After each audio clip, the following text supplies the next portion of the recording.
This is the first video for the tubed instrument problems. This is for tube instrument problem 2, and this question on slide 121 is asking how long you need to make an organ pipe with a frequency of 256 hertz. So that's the fundamental frequency. It tells us that the pipe is closed on one end, so it's a closed-ended tube. And part A tells us to draw the situation. So I'm going to go ahead and draw my tube. So if it's closed on one side, I'm going to draw a solid end there to show that it's closed. And then I'll draw this end more circular like that so you can see it's open. So when you have a tube, the closed end is always going to be where there's minimum movement. So that will be a node. So this closed end will have a node.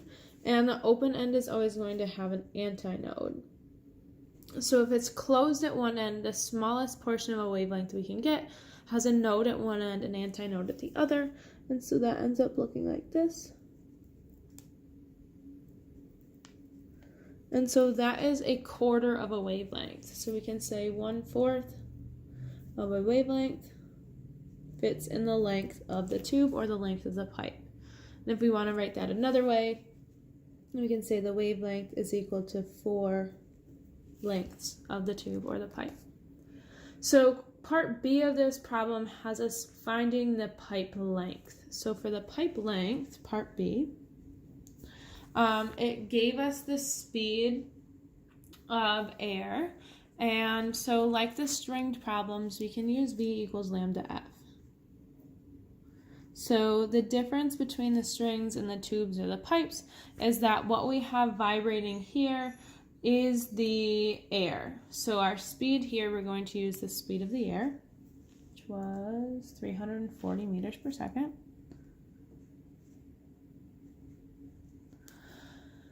We're looking for the length of the tube.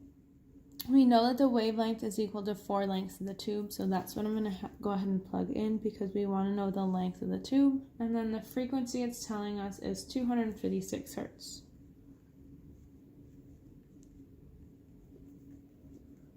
Let me calculate.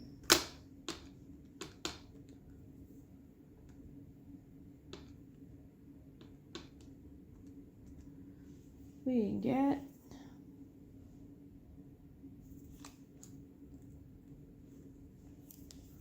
0.33 meters. So that is how long we want that to be to get the fundamental frequency. Okay, so the strange thing, I guess kind of strange, about the tubed instruments is that when you go up to the next harmonic, this one skips the second harmonic because it starts with a quarter of a wave, that's what's here, and then it doesn't go to a half, it goes to 3/4. So for part C, I'm going to draw this. Oh, that's a little too big. Ignore this bottom here.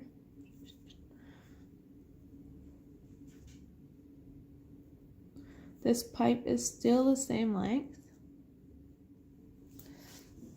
It's still going to start with a node and end with an antinode.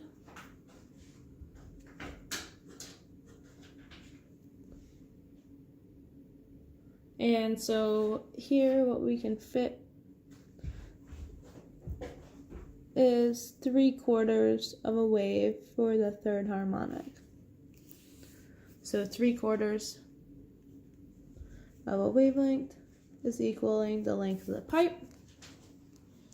Or we can say that the wavelength is equal to 4/3 the length of the pipe. So here we want to know the wavelength and frequency of the third harmonic. Well, since it's the same pipe organ, it means that the length of the pipe is going to stay the same. So that makes finding our wavelength kind of easy. So to find our wavelength, we can use this formula here and use the length of the pipe that we just found. So for the wavelength, 4/3 times our length. So here our length was 0.33 meters.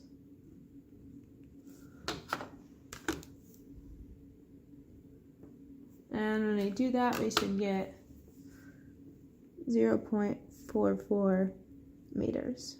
So that will be the wavelength for the third harmonic. And then the second thing it asks us is for the frequency of the third harmonic. So frequency, again, we're going to use the V equals lambda F.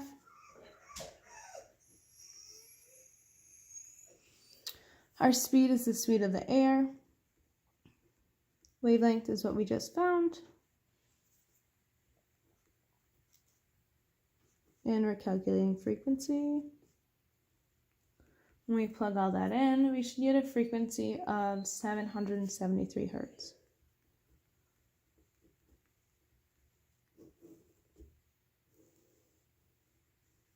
So those are all of the answers to problem 2.